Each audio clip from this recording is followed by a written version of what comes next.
Perkenalkan, nama saya Aldrin Marpaung dari kelas C Manajemen Sore semester 4. Saya akan menjawab presentasi kenapa keuangan syariah lebih maju di London dan Inggris dibanding di Indonesia. Pemahaman masyarakat yang minim atas keuangan syariah kurang memacu perkembangan industri tersebut di dalam negeri.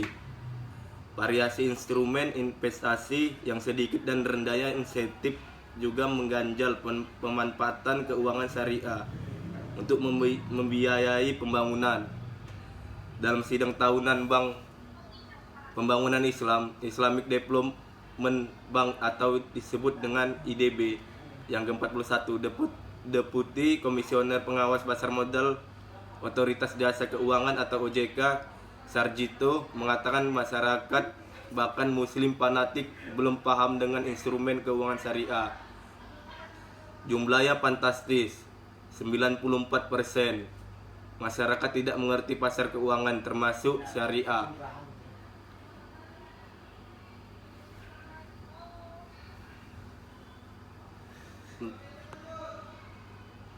Menghadapi kendala minimnya pemahaman masyarakat terhadap keuangan syariah, dia menegaskan pemerintah akan mendorong peningkatan pendidikan bagi generasi muda.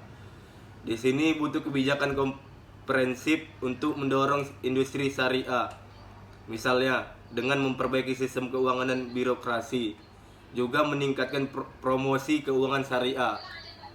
Sementara itu, Menteri Keuangan Bambang Brojonegoro menyatakan industri keuangan terpantau lebih stabil menghadapi gejolak ekonomi global. Karena itu, pemerintah berusaha mengembangkan instrumen keuangan syariah sebagai pembiayaan infrastruktur. Langkah yang sudah dilakukan yaitu menambah instrumen suku berupa wakalah atau wakalah, hybrid, dan campuran. Beragamnya instrumen ini diharapkan memberi banyak pilihan investasi sehingga menarik minat masyarakat. Yang kedua, bagaimana prospek keuangan syariah setelah COVID-19?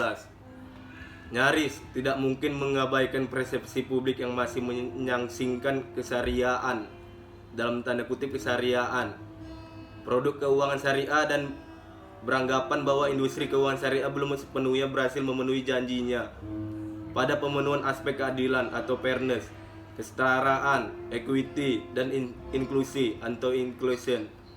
Terlebih lagi, hasil studi empiris kami Azhar dan mungkin 2020 di 14 negara menunjukkan ketika industri keuangan syariah telah menjadi kekuatan nyata di pasar keuangan.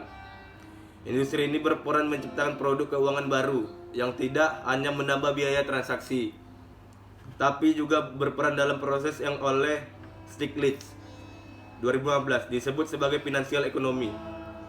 Fenomena yang tidak mengejutkan sebenarnya, sebab industri keuangan syariah masih mendompleng pada sistem dan tatanan kelembagaan keuangan konvensional, baik di sektor perbankan syariah maupun pasar modal atau capital market.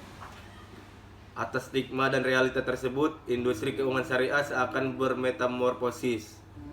Karena itu, sebelum datangnya wabah COVID-19, tren yang mulai nampak adalah bergesernya instrumen keuangan syariah yang lebih ramah sosial ekonomi dengan menggabungkan proposisi dengan dampak inklusi keuangan dan sosial.